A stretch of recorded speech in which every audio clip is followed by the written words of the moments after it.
Hello friend, आपका स्वागत है हमारे चैनल साइबर एजुकेशन में। फ्रेंड, आज की वीडियो हम लोग बात करने वाले हैं बिहार आईटीआई ऑनलाइन फॉर्म 2023 के बारे में। फ्रेंड, जैसा कि आपको मालूम होगा, बिहार आईटीआई का ऑनलाइन फॉर्म फिलअप किया जा रहा है, जिसके रिगार्डिंग मैंने 2 से 3 वीडियो पहले ही अपलोड कर रखा है। उस वीडियो को देखकर आप समझ सकते हैं कि कौन कौन से कैंडिडेट आवेदन कर पाएंगे, कैसे फॉर्म फिलअप करना होगा। ए टू जेड जानकारी मैंने वीडियो के माध्यम से बता रखा है। देखिए, ये वीडियो उन सभी कैंडिडेट के लिए इंपॉर्टेंट है जो भी कैंडिडेट 2023 में बिहार आईटीआई का एग्जाम देने वाले हैं, क्योंकि आज की इस वीडियो के माध्यम से हम लोग बात करने वाले हैं 2023 में बिहार आईटीआई के लिए न्यू सिलेबस क्या रहने वाला है, क्या एग्जाम पैटर्न है, क्या इस बार एग्जाम पैटर्न में चेंज हुआ है और इस बार निगेटिव मार्किंग रहेगा या फिर नहीं रहेगा, कौन कौन से चैप्टर हैं, कौन कौन से सब्जेक्ट हैं जहां से अगर आप पढ़ लेते हैं तो आपका जो नंबर है वो बढ़ सकता है, रैंक इंप्रूव हो सकता है। तो सारा इन्फॉर्मेशन समझने के लिए इस वीडियो को शुरू से लेकर लास्ट तक देखिए, क्योंकि ये वीडियो आपके लिए बहुत ही हेल्पफुल हो सकती है। ठीक है, सबसे पहले इस वीडियो को दोस्तों के साथ ज़्यादा शेयर कीजिएगा। साथ ही अगर अभी तक आपने हमारे चैनल को सब्सक्राइब नहीं किया है तो चैनल को सब्सक्राइब करके हमारे साथ जुड़ जाइए, क्योंकि यहाँ बिहार आईटीआई की संपूर्ण तैयारी बिल्कुल फ्री में करवाई जाती है।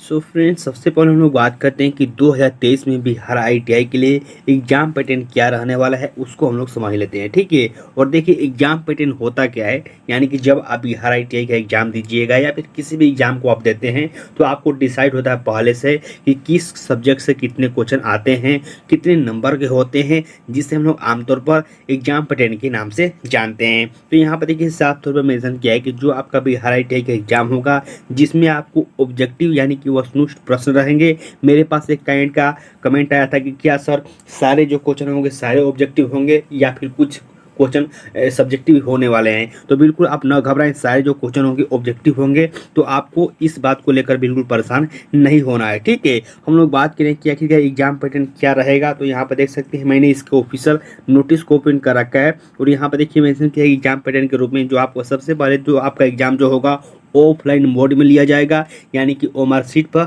लिया जाएगा। साथ ही यहाँ पर देखिए मेंशन किया गया अवधि, यानी कि एग्जाम देने के लिए आपको कितना समय दिया जाएगा। तो यहाँ पर देखिए मेंशन किया गया है 2 घंटे 15 मिनट आपको टोटल समय दिया जाएगा। साथ ही यहाँ पर देखिए पूर्णांक मेंशन किया गया 300, यानी कि टोटल पूर्णांक आपको 300 रहने वाला है। ठीक है, और हम लोग बात करें कि आपके एग्जाम में कौन कौन से सब्जेक्ट से क्वेश्चन पूछे जाएंगे। तो यहाँ पर देखिए 3 ही सब्जेक्ट से आपके एग्जाम में क्वेश्चन पूछे जाते हैं, जो कि यहाँ से मैं आपको दिखा देता हूँ हाईलाइट करके, ताकि आपको अच्छे से समझ आए। ठीक है, यहाँ पर देखिए मेंशन किया गया है गणित, सामान्य विज्ञान और सामान्य ज्ञान, यानी कि इन्हीं 3 सब्जेक्ट से क्वेश्चन आएंगे और हर सब्जेक्ट से आपको 50-50 क्वेश्चन पूछे जाएंगे। जैसे कि यहाँ पे देख सकते हैं 50-50 क्वेश्चन हैं और यहाँ पे पूर्णांक 100 नंबर है, यानी कि अगर एक क्वेश्चन आप सही करते हैं तो फिर आपको 2 अंक मिल जाएंगे। अगर आपका कोई गलत हो जाता है आंसर तो फिर आपको निगेटिव मार्किंग नहीं होगा, क्योंकि बहुत ऐसे भी कैंडिडेट हैं जो कि कन्फ्यूजन में हैं कि क्या सर इस बार निगेटिव मार्किंग है या फिर नहीं है।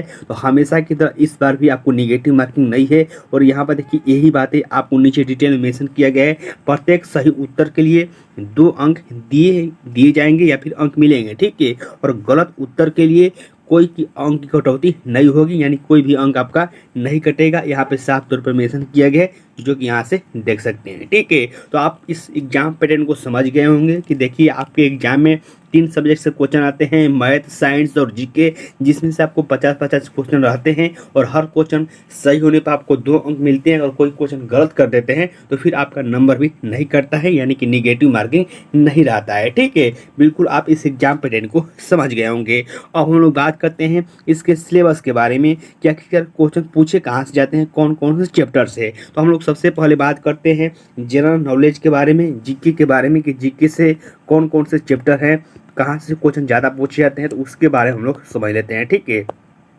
तो सबसे पहले तो मैं बता दूं कि देखिए जो जीके का क्वेश्चन होता है वो बहुत ही इजी लेवल का होता है, यानी कि जो 50 क्वेश्चन आएंगे जीके के, उसमें से आपको 30 से 35 क्वेश्चन तो आसानी से आप हल कर पाएंगे। ठीक है, जहाँ तक मुझे लगता है, और मैंने आपको बिहार आईटीआई के बहुत सारे क्लासेस लिए हैं, बहुत सारे प्रीवियस क्वेश्चन हल कराए हैं। मैं खुद बिहार आईटीआई का एग्जाम देकर सरकारी कॉलेज से अपना एडमिशन ले चुका हूं, आईटीआई कंप्लीट कर चुका हूं, तो मुझे सारा इन्फॉर्मेशन है। ठीक है, तो वही हम लोग बात करें जीके के बारे में, तो मैंने आपको बताया कि देखिए जीके का जो क्वेश्चन होता है 30 से 35 क्वेश्चन बहुत ही इजी होता है, और जो आपको 10 से 15 क्वेश्चन आता है वही आपको थोड़ा हार्ड लग सकता है। तो उसमें भी हम लोग बात कर लेते हैं कि आखिर यार कौन कौन सा चैप्टर है जो कि इंपॉर्टेंट हो सकता है। जैसे कि देखिए क्वेश्चन जो आता है फेमस बुक और ऑथर से संबंधित आता है, यानी कोई भी आपको बुक का नाम देकर पूछा जाएगा कि इस पुस्तक को, इस बुक को किसने लिखा है। साथ ही इंडियन संस्कृति के बारे में क्वेश्चन पूछे जाते हैं। साथ ही यहाँ पर देखिए मेंशन किए गए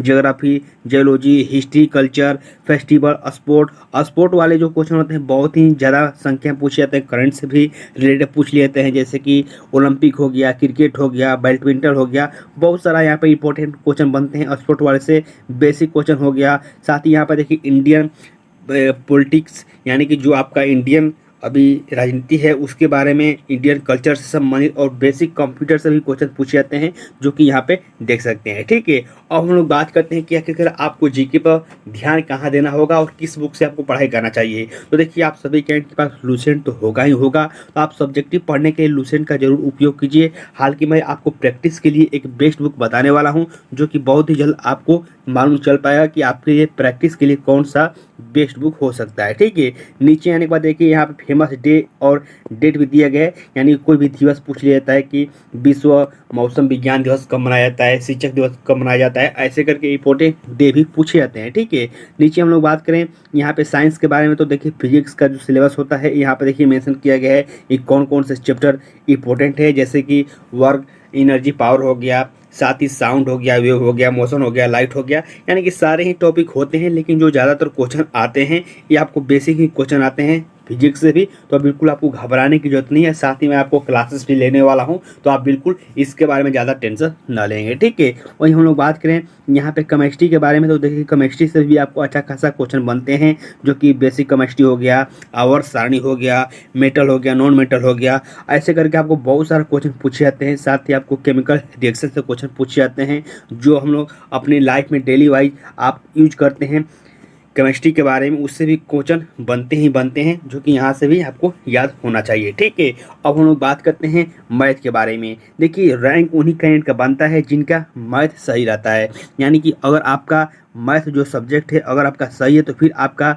रैंक कोई बनने से नहीं रोक सकता है, क्योंकि ज़्यादातर बच्चे जीके में अच्छा स्कोर कर लेते हैं लेकिन मैथ में वो चूक जाते हैं। ठीक है, तो मैं सबसे पहले बता दूं कि मैथ में कौन कौन से चैप्टर इंपॉर्टेंट है। तो देखिए मैथ में जो ज़्यादातर क्वेश्चन आते हैं वो एडवांस मैथ से आते हैं। एडवांस मैथ मतलब देखिए एडवांस मैथ में मैं आपको बता दूं कि त्रिकोणमिति हो गया, ज्योमेट्री हो गया, यहाँ पे ऐसे जो चैप्टर है यहाँ से ज़्यादातर क्वेश्चन बनते हैं और यहाँ पर सबसे ज़्यादा क्वेश्चन यहीं से पूछे जाते हैं। मैं आपको बता दूं कि पिछले 5-6 वर्ष का अगर आप प्रीवियस ईयर उठाकर देखिएगा तो सबसे जो ज़्यादा क्वेश्चन पूछे गए हैं मैथ में वो आपको एडवांस मैथ से ही पूछे गए हैं, तो आपको एडवांस मैथ जरूर अच्छे से पढ़ना चाहिए। ठीक है, इसके अलावा भी बहुत सारा टॉपिक है, जैसे कि नंबर सिस्टम हो गया, profit and loss, time and work, ऐसे जो चैप्टर हैं बहुत ही कम क्वेश्चन आते हैं, लेकिन आपको इनको भी पढ़ लेना चाहिए, क्योंकि यहाँ से भी 1-2 क्वेश्चन देखने को मिल जाते हैं। लेकिन मैं आपको बताया कि जो ज़्यादातर क्वेश्चन आते हैं वो एडवांस मैथ से आते हैं, तो आप मैथ में एडवांस मैथ को जरूर देख लीजिएगा। यहाँ पर देख सकते हैं और सारा टॉपिक है, एलसीएम हो गया, एवरेज हो गया,